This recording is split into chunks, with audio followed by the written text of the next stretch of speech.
The cafe's cozy atmosphere wrapped around Emily Parker like a warm blanket as she stepped inside. It was a stark contrast to the crisp autumn air outside. Her fingers clutched the strap of her bag tightly as she scanned the room, looking for him. Daniel, the man she'd been chatting with online for months. Today was the day they'd finally meet in person. Her heart thudded as her eyes darted across the sea of tables. "Blue shirt, corner table," she whispered to herself, repeating his description like a mantra. The nerves that had been building all morning bubbled up again. What if he didn't like her? What if he wasn't what she'd imagined? Worse, what if she wasn't what he'd imagined? There, she spotted him, or at least someone who matched the description. A man in a crisp blue shirt sat at a table near the window, his attention focused on a tablet in front of him. Emily hesitated, smoothing her skirt and willing her legs to move forward. She took a deep breath and approached. "Hi," she said, her voice trembling slightly. "Daniel?" The man looked up, his deep blue eyes locking onto hers. His features were sharp, his demeanor calm yet commanding. For a moment, Emily was taken aback. He was different from how she'd pictured Daniel. But then again, online profiles didn't always capture reality. "No, I'm not Daniel," he said after a beat, his lips curving into a faint smile. "But if you'd like to sit, you're welcome." Emily blinked, her cheeks flushing with heat. "Oh, I'm so sorry. Wrong table." She moved to step away, but his voice stopped her. "Wait, why don't you join me for a moment? Unless, of course, you're in a rush to find the real Daniel." There was something in his tone, amused, curious, that made her pause. Embarrassed but too flustered to argue, she nodded and slid into the seat across from him. "I really shouldn't," she said, her hands twisting nervously in her lap. "I'm supposed to be meeting someone. And yet, here you are," he said with a playful lift of his brow. "I won't keep you long. It's not every day a stranger sits at my table." Emily couldn't help but smile at his light-heartedness. "I guess that makes two of us having unusual days." The man set his tablet aside, giving her his full attention. "So what brings you here? Besides mistaking me for someone else, of course." "It's—" Emily hesitated, unsure how much to share with a stranger. "Just a meeting. Someone I've been talking to online." "Ah, the infamous online meeting," he said, his voice tinged with humor. "A brave endeavor. How long have you been talking?" 3 months, she replied. "It's the first time we're meeting in person." "That explains the nerves," he said, his gaze steady but kind. "And the mistaken table." Emily laughed softly, the tension in her shoulders easing. "It's not exactly how I imagined things going." He leaned back in his chair, studying her for a moment. "Life rarely goes as planned. Sometimes the unexpected leads to better things." His words lingered in her mind as their conversation unfolded. She couldn't quite understand why, but there was a warmth to his presence that felt oddly familiar. They talked about everything and nothing, her favorite books, his thoughts on travel, the little quirks of cafe culture. Time seemed to slip away, and for a moment she forgot about Daniel entirely. It wasn't until her phone buzzed on the table that she was jolted back to reality. She glanced at the screen, her heart sinking. A text from Daniel read, "I'm here. Blue shirt, back corner. Where are you?" Her stomach twisted in guilt. She had been so caught up in this unexpected conversation that she'd completely forgotten about him. "I'm so sorry," she said abruptly, standing up. "I didn't mean to take up so much of your time. I really need to go." The man stood as well, his expression unreadable. "No need to apologize. I enjoyed the detour." "Thank you," she said, her voice sincere, "for, well, everything." "Perhaps we'll cross paths again," he said, a hint of something she couldn't place in his tone. He extended his hand and she shook it, noticing the warmth of his grip before quickly retreating. Emily hurried across the cafe, her cheeks burning as she approached the correct table. There he was, Daniel, just as she'd expected. He greeted her with a warm smile, and she apologized profusely for being late. But as they settled into conversation, her thoughts kept drifting back to the man she'd left behind. When she glanced back toward his table, it was empty. Only a half-finished cup of coffee remained, the imprint of his presence already fading from view. Emily doesn't yet realize that the stranger she just met will soon become a pivotal figure in her life and her career. What lies ahead will change everything.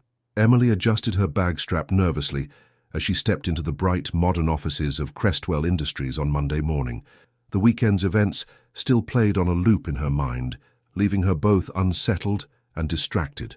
She couldn't stop thinking about the man she'd accidentally met at the cafe. There was something about him, his sharp yet kind eyes, his confident but approachable demeanor, that lingered in her thoughts far longer than she wanted to admit. But now wasn't the time to dwell. Emily had started her new job just a week ago, and her priority was proving herself. She was lucky to have landed this role.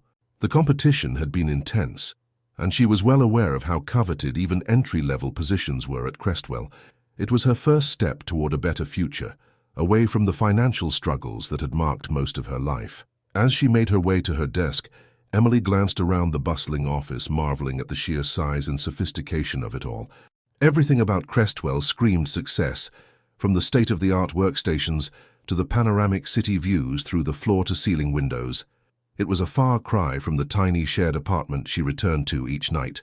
"Good morning, Emily," a cheerful voice called out. It was Sophie, her desk neighbor, and the closest thing to a friend she'd made so far. Sophie had been with the company for 2 years and had taken Emily under her wing since day one. "Morning, Sophie," Emily replied, forcing a smile. "You okay?" Sophie asked, tilting her head. "You look a little preoccupied." Emily hesitated. Should she mention the stranger at the cafe? No, that would sound ridiculous. Instead, she shook her head. "Just a little nervous. Still settling in, I guess." Sophie nodded knowingly. "I get it. This place can be intimidating at first, but don't worry. You'll find your rhythm. Just remember, the most important thing here is to stay on top of your tasks and make a good impression. The execs notice everything." Emily's stomach fluttered at the mention of the executives. "Have you ever met any of them?" Sophie chuckled. "Not directly, no. Well, except for the occasional email from Mr. Hayes. He's the big boss, you know." The name barely registered with Emily. "Mr. Hayes?" Sophie raised an eyebrow. "Alexander Hayes, the CEO, the guy whose face is on half the industry magazines." Emily blinked, recalling the name from the employee handbook. She hadn't given him much thought beyond his title. CEOs were so far removed from her day-to-day reality that they seemed almost fictional. "Right, of course. Don't worry, you're not likely to see him unless you do something extraordinary or catastrophic," Sophie said with a grin. "Now let's get to work before Harris starts breathing down our necks." Harris, their department manager, was known for his exacting standards and short temper. Emily spent the next several hours buried in spreadsheets and emails, determined to stay ahead of her assignments. By the time lunch rolled around, she felt more at ease, the familiarity of routine settling over her like a comfort blanket. Still, the memory of the cafe encounter refused to fade. She found herself stealing glances at the corner of the office, where a group of executives had gathered for a brief meeting. One of them, a tall man in a tailored suit, caught her eye, his presence radiating the same quiet confidence as the stranger from the cafe. But it couldn't be him, could it? Shaking off the thought, Emily turned back to her work. She was here to focus, not chase daydreams. 2 days later, Emily was summoned to a last-minute meeting.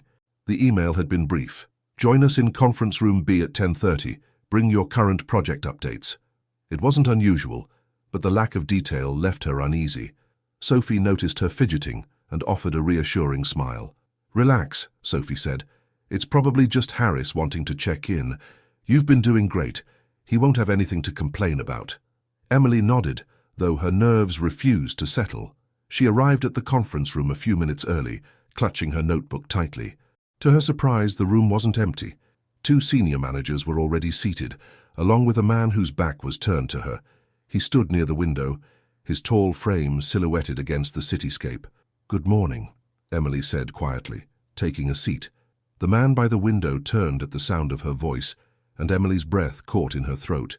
It was him, the man from the cafe. For a moment, the world seemed to tilt on its axis.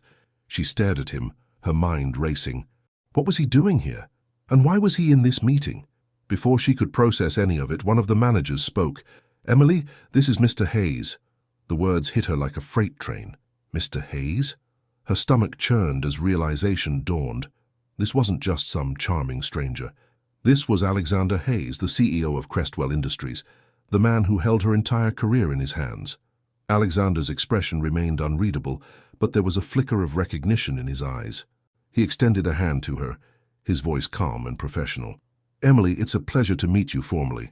Her mouth went dry as she shook his hand, struggling to maintain her composure. "Mr. Hayes, I didn't realize that I'm the same man you mistook for someone else at the cafe," he said, a hint of amusement in his tone. Emily's cheeks burned.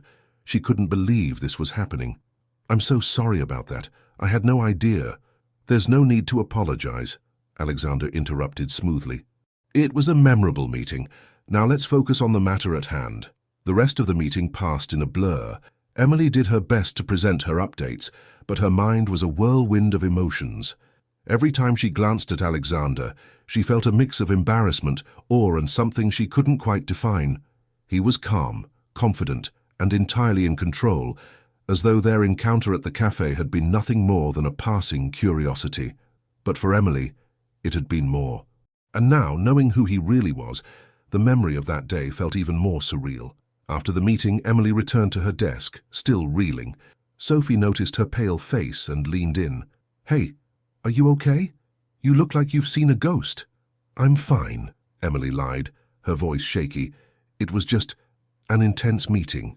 "Welcome to Crestwell," Sophie said with a laugh. "You'll get used to it." But Emily wasn't sure she would. How could she, when the man she'd shared an unguarded moment with was not just a stranger but her boss? And why did she feel such a pull toward him, despite knowing how impossible it was? The rest of the week passed in a haze of work and self-reflection. Emily threw herself into her tasks, hoping to distract herself from the tangled mess of emotions inside her. But every time she saw Alexander in the office, or even thought of him, her heart skipped a beat. And then, on Friday afternoon, an unexpected email arrived in her inbox. From Alexander Hayes. Subject: Follow-up, Emily. I'd like to continue our discussion from earlier this week. Please meet me in my office at 4:00. Best regards, Alexander Hayes. Emily stared at the email, her pulse racing. What could he possibly want? Had she done something wrong? Or was this about the cafe incident? The possibilities swirled in her mind, each one more nerve-wracking than the last. By the time Fourquin rolled around, Emily felt like she was walking to her doom. She knocked softly on Alexander's office door, her heart pounding in her chest. "Come in," came his steady voice. She stepped inside, her palms damp. Alexander looked up from his desk, his expression calm but unreadable. He gestured for her to sit, and she obeyed, feeling like a child awaiting reprimand. "I wanted to speak with you about your work," he began, his tone measured. "You've shown great promise in your short time here, and I think you have potential." Emily blinked, caught off guard. "Thank you, Mr. Hayes.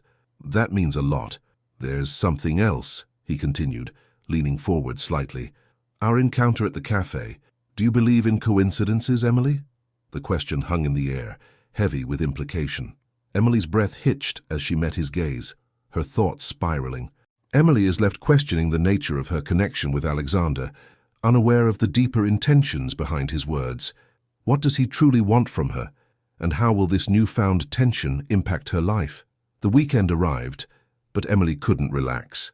The conversation with Alexander Hayes, or Mr. Hayes as she kept reminding herself to think of him, played in her mind like a looping soundtrack. His words lingered, especially the question he'd asked. "Do you believe in coincidences, Emily?" What had he meant by that? Was it a simple reflection on their unexpected meeting at the cafe, or something more? She'd replayed their conversation in his office countless times, searching for clues. Though he'd maintained a professional demeanor, there was an undercurrent of something else, an interest or curiosity she couldn't quite place. Desperate for clarity, Emily decided to throw herself into her work. If she could focus on excelling at her job, maybe she'd stop thinking about him altogether. But when Monday morning rolled around, the universe had other plans. Emily was organizing files in the shared workspace when Sophie burst in, her excitement palpable. "Guess what? We're getting reassigned, temporarily. Big project. Harris told me this morning." "Reassigned?" Emily asked, her stomach tightening. "To where?" "The executive floor," Sophie said, her grin widening. "Can you believe it? We'll be working directly with the leadership team for the next 2 weeks. It's an all-hands-on-deck situation, something about a major client deal." Emily's heart sank. The executive floor meant proximity to Alexander, and while she'd promised herself she could handle it, the thought of being around him more often left her feeling unmoored. She forced a smile for Sophie's sake. That's Exciting. It's career-changing, Sophie said, oblivious to Emily's apprehension. This is our chance to show them what we're capable of. You're nervous, aren't you? A little, Emily admitted. Sophie gave her an encouraging nudge. You'll be great. Just remember, confidence is key. The executive floor was everything Emily had imagined. Sleek, modern, and intimidatingly polished. It felt like stepping into another world, one where every detail was meticulously designed to exude power and success. As Emily and Sophie settled into their temporary workstations, she tried to focus on the tasks at hand, but every time Alexander's name appeared in an email or document, her pulse quickened. By the third day, Emily was starting to find her rhythm. She was handling research, compiling reports, and double-checking presentations with a diligence that even impressed Sophie. For the most part, she managed to avoid direct interactions with Alexander, though she occasionally caught glimpses of him moving through the office with his characteristic calm authority. That reprieve didn't last long. Late Wednesday afternoon, Emily was called into a last-minute brainstorming session. To her dismay, Alexander was leading the meeting. She walked into the boardroom, trying to exude the confidence Sophie had advised, but the moment his eyes met hers, her resolve wavered. "Emily," he said, nodding in acknowledgement, "take a seat. We'll need your input on this." The meeting was intense, with ideas flying back and forth as the team worked to finalize a proposal for a major client. Emily did her best to contribute, offering insights where she could. To her surprise, Alexander seemed particularly interested in her perspective, asking her direct questions and encouraging her to elaborate. By the end of the session, her nerves had transformed into a strange mix of pride and exhilaration. She couldn't deny that working with him, despite the complexity of their dynamic, was thrilling in a way she hadn't anticipated. As the team filed out of the room, Alexander stopped her. "Emily, a word." Her heart raced as she turned to face him. "Yes, Mr. Hayes." He gestured toward the window, where the city skyline stretched out in the fading light. "You handled yourself well in there. Your contributions were insightful." "Thank you," she said, her voice barely above a whisper. He studied her for a moment, as though weighing his next words carefully. "I meant what I said before, about coincidences." Emily's breath hitched. "I'm not sure I understand." "Life has a way of placing people in your path at the right time," he said, his tone softer than she'd expected. "Sometimes it's up to us to recognize the opportunity." Before she could respond, he turned back toward the table, signaling the end of their conversation. Emily walked away, her thoughts a whirlwind of questions and possibilities. What opportunity was he referring to? And why did it feel like he was speaking about more than just work? The following week brought new complications. Emily and Sophie were assigned to manage logistics for an upcoming event, a high-profile dinner for executives and clients. The task was daunting, requiring coordination with vendors, meticulous planning, and long hours. Emily threw herself into the work, grateful for the distraction. But as the event drew closer, her interactions with Alexander became more frequent. He was deeply involved in the planning, reviewing every detail and making adjustments with precision. Though their exchanges remained professional, there was an unspoken tension that neither seemed able to ignore. By the night of the event, Emily was running on adrenaline. She'd spent the entire day ensuring everything was perfect, from the seating arrangements to the lighting. As the guests began to arrive, she watched from the sidelines, relieved that everything was going smoothly. That relief was short-lived. "Emily," Sophie hissed, appearing at her side, "we have a problem." "What's wrong?"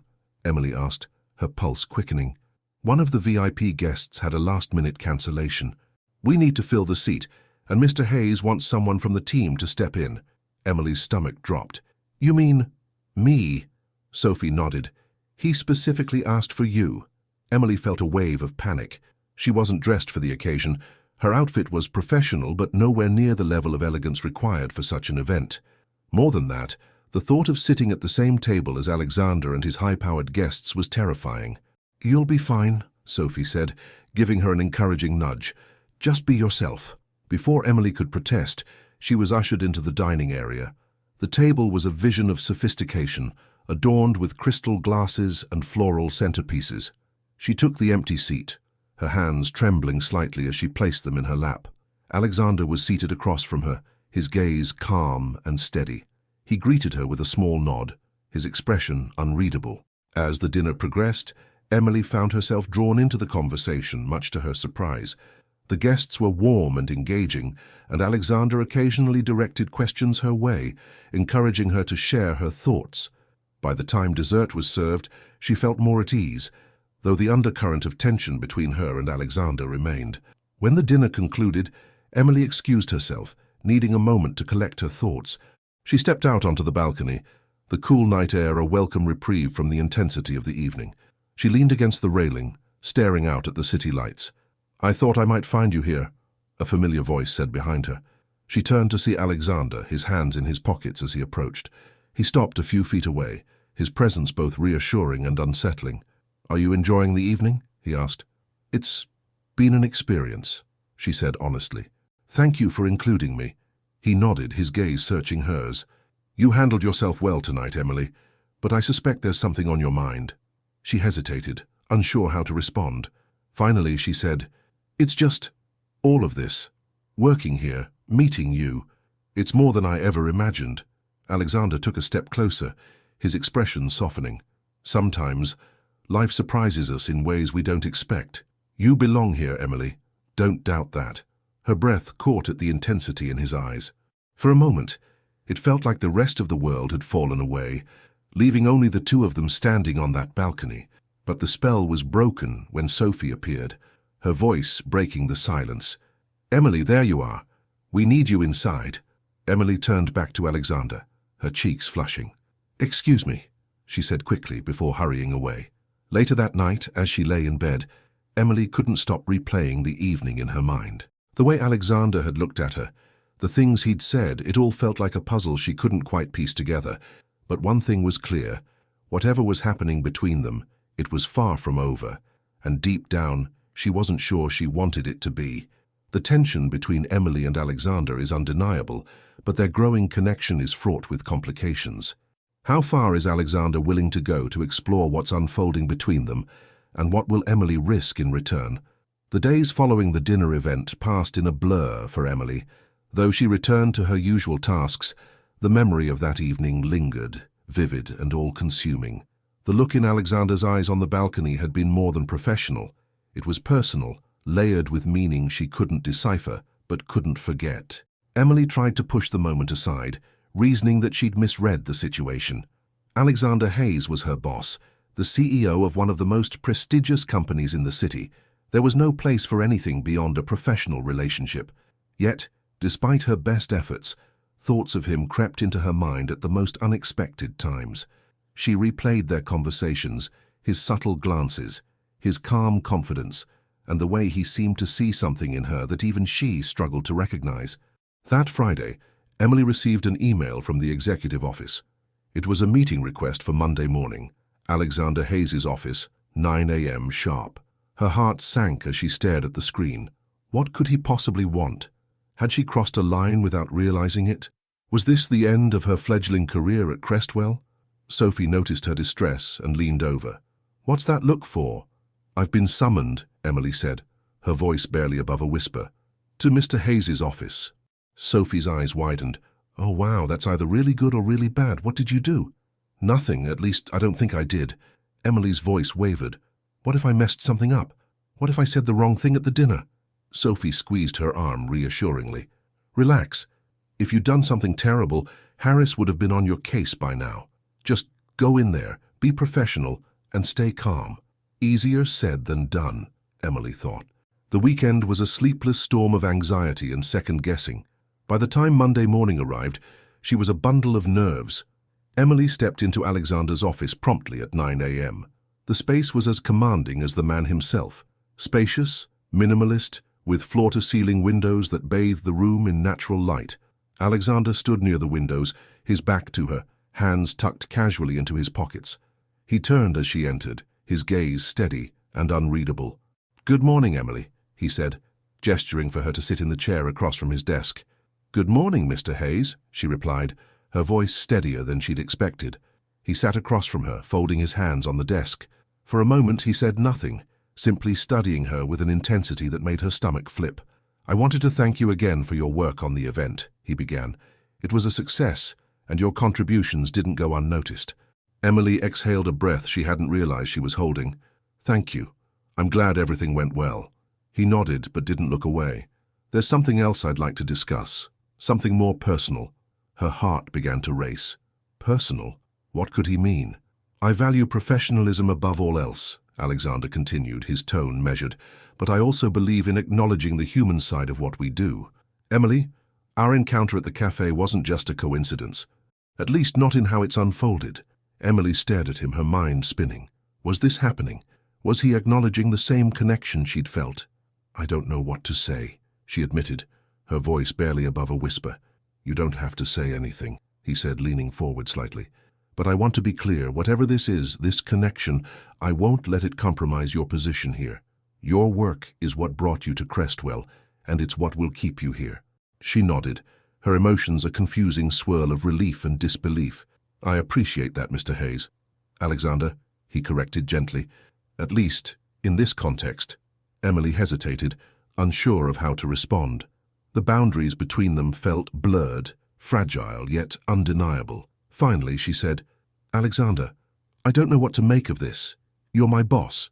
This isn't normal." "No, it isn't," he agreed. "But sometimes the most extraordinary things come from the unexpected." The room fell into a charged silence, the weight of his words settling over them. Finally, Alexander leaned back, his expression softening. "Take your time, Emily. I don't expect an answer today. I just wanted you to know where I stand." The days that followed were both exhilarating and overwhelming. Emily couldn't stop thinking about Alexander's words, his openness, and the possibilities they hinted at. But she also couldn't ignore the risks. What would Sophie think? What would the rest of the company think if they found out? And how could she trust her own feelings in such an unbalanced dynamic? She threw herself into her work, hoping for clarity, but the tension between them only grew. Each passing interaction, each stolen glance seemed to heighten the unspoken understanding between them. It all came to a head one rainy evening when Emily stayed late to finish a project. The office was quiet, the hum of fluorescent lights the only sound as she worked. She was startled when a knock on the doorframe broke the silence. Turning, she saw Alexander standing there, his suit jacket draped over one arm. "You're still here," he said, stepping into the room. "I wanted to finish this report," she replied, suddenly hyper-aware of how alone they were. He moved closer, setting his jacket on a nearby chair. "You're dedicated. I admire that." "Thank you," she said, her voice quieter than she intended. For a moment, neither of them spoke. The sound of rain against the windows filled the space as Alexander looked at her, his expression unguarded. "Emily," he said softly, his voice carrying a weight she couldn't ignore. "I've spent my career making decisions based on logic and strategy, but this, whatever this is between us, it's different, and I don't want to ignore it." Her breath hitched. She searched his face for answers, for reassurance, for anything that could make sense of what she was feeling. "I don't either," she admitted, the words escaping before she could second-guess them. Alexander's lips curved into the faintest smile, and he took a step closer. The air between them crackled with unspoken emotion, and for the first time, Emily felt herself let go of the doubts and fears that had held her back. Whatever happened next, she decided, she would face it head-on. Their relationship didn't unfold without challenges. They were careful, cautious, aware of the stakes involved. Alexander insisted on setting boundaries to protect Emily's position, and Emily worked harder than ever to prove that her achievements were her own. Their connection deepened in private, built on shared moments of vulnerability and trust. But not everyone was oblivious to the changes. Sophie, ever perceptive, pulled Emily aside one afternoon. "Is there something you're not telling me?" Emily froze. "What do you mean?" Sophie raised an eyebrow. "You've been different lately, happier maybe, and you seem more comfortable around Mr. Hayes than the rest of us." "Spill." Emily hesitated, torn between honesty and discretion. Finally she said, "Sophie, I can't say anything right now, but I promise, when the time is right, I'll tell you." Sophie studied her for a moment before nodding. "Just be careful, okay? This place can be a shark tank if you're not prepared."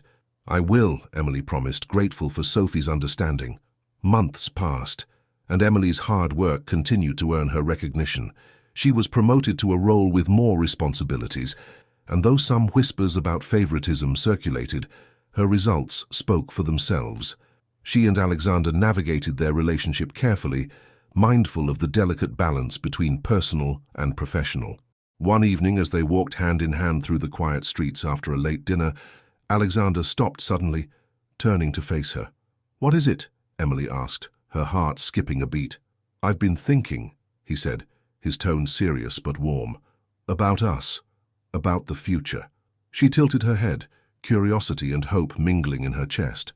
And I want to build that future with you," he said simply, "whatever it takes." Tears pricked at Emily's eyes as she smiled. "I want that too." The rain began to fall softly, and as they stood there under the streetlights, Alexander pulled her into his arms, sealing their promises with a kiss that felt like the beginning of forever.